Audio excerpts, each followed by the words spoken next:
Hello everyone, আসসালামু আলাইকুম। কেমন আছেন সবাই? আশা করি ভালো আছেন। 1 মে শ্রমিক দিবসে একটি লোগো ডিজাইনের পিএলপি ফাইল নিয়ে হাজলাম আপনাদের মাঝে। এই পিএলপি ফাইলটি কাস্টমাইজ করার জন্য আপনাদের প্রয়োজন হবে ব্যাকগ্রাউন্ড রিমুভ করা ফটো, একটি পিএলপি ফাইল। ভিডিওটা সম্পূর্ণ দেখে 4টি সংখ্যার পাসওয়ার্ড সংগ্রহ করে প্রথমে পিএলপি ফাইলটি ডাউনলোড করে নেবেন। আর এই পিএলপি ফাইলটি কাস্টমাইজ করার জন্য আপনাদের প্রয়োজন হবে একটি পিক্সেল অ্যাপ্লিকেশন। পিক্সেল অ্যাপ্লিকেশনটি আপনারা প্লে স্টোরে পেয়ে যাবেন বা এই ভিডিওর ডেসক্রিপশন বক্স থেকে পিক্সেল অ্যাপটি ডাউনলোড করে ইনস্টল করে নেবেন।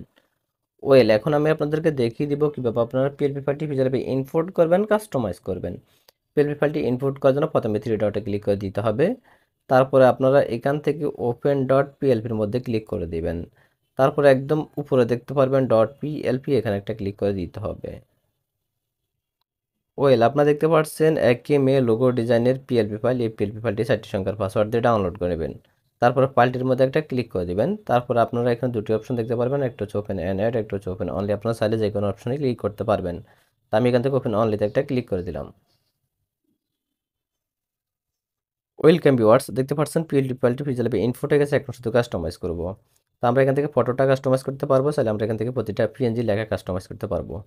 এগুলো কাস্টমাইজ করার জন্য আমরা দেখতে পারবো থ্রি ডট নিচে লেয়ারের মধ্যে ক্লিক করে দেব। তারপর আমরা এখানে প্রতিটি লেয়ার দেখতে পারবো, যে লেয়ারটি কাস্টমাইজ করবো সেই লেয়ারটির অবশ্যই লকটা ছাড়াই নেব। তো প্রথমে আমি এই ছবিটা পরিবর্তন করবো, এই জন্য আমরা এই ছবিটার লকটা ছাড়াই নিচ্ছি।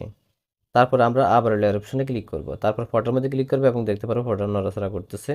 তো এই ফটোটাকে চেঞ্জ করার জন্য আমরা নিচে মাঝখানে একটা অপশন দেখতে পারবো, এই অপশনটার মধ্যে ক্লিক করে দেবো। তারপরে আমরা আরেকটি অপশন দেখতে পারবো বাম পাশে, আমরা এখানে একটা ক্লিক করে দেবো। গ্যালারি থেকে ফটোর ব্যাকগ্রাউন্ড রিমুভ করে একটা ফটো নিয়ে আসবো। যদি ফটো থেকে ব্যাকগ্রাউন্ডটা না রিমুভ করতে পারেন তাহলে অবশ্যই ভিডিওর আই কার্ড অপশনে ভিডিও আসবে, ভিডিওটা দেখে আসবেন। তারপর আপনারা এই নিচে মাঝখানে একটা গোল অপশন দেখতে পারবেন, এই গোল অপশনটার মধ্যে ক্লিক করে দিতে হবে।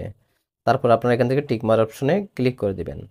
তারপর আপনাদের ছবিটা চলে আসবে। এই ছবিটাকে আপনারা চাইলে কোনায় ধরে ছোট বড় করে নেবেন। তারপর একজাস্ট মতো ফটোটাকে এখানে বসায় দিবেন। যদি ছবিটা একটু বাঁকসাক হয়ে থাকে তাহলে অবশ্যই আপনারা এখানে রোটেট অপশন দেখতে পারবেন, রোট অপশনে ক্লিক করে ছবিটাকে সোজা করে নিতে পারবেন।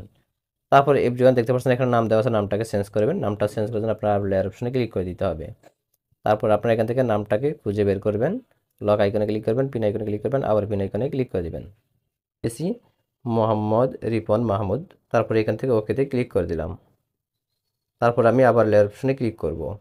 তো দেখতে পাচ্ছেন নামটি চেঞ্জ হয়েছে, তবে নামটা ছোট হয়ে গেছে। তো নামটাকে বড় করার জন্য আমরা এখানে এই বাটনে ক্লিক করব। তারপর সাইজ অপশনে ক্লিক করে নামটাকে একটু বড় করে দেব। তারপরে সেম একইভাবে নিচের নামটি আমরা চেঞ্জ করে নেব। তো নিচের নামটি আরেকটু নিচে নামানোর প্রয়োজন আছে, যেন নামটার মধ্যে ক্লিক করব। তারপর আমরা এখান থেকে পজিশন অপশনে ক্লিক করে নামটাকে একটু নিচে নামিয়ে দিব। তারপর আমরা এই ডিজাইনটি সেভ করব। সেভ করার জন্য একদম পুরো সেভ আইকনে ক্লিক করে দিব। তারপর আমরা এখান থেকে সেভ এজ ইমেজে ক্লিক করব। তারপর আমরা এখান থেকে সেভ টু গ্যালারিতে ক্লিক করব। ক্লিক করার সাথে সাথে ডিজাইনটি সেভ হয়ে আমাদের গ্যালারিতে চলে যাবে। তো আজকের মতো ভিডিওটা এই পর্যন্ত। যদি ভিডিওটা আপনাদের কাছে ভালো লেগে থাকে তাহলে অবশ্যই একটা লাইক করবেন, কমেন্ট করবেন, চ্যানেলটি সাবস্ক্রাইব করে রাখবেন। আর এই ডিজাইনটি করতে আপনাদের যদি কোথাও কোনো সমস্যা হয়ে থাকে তাহলে অবশ্যই আপনারা আমাদের টেলিগ্রাম গ্রুপ, হোয়াটসঅ্যাপ গ্রুপে জয়েন্ট হয়ে আপনাদের সমস্যার সমাধান করে নেবেন। ধন্যবাদ সবাইকে। আল্লাহ হাফেজ।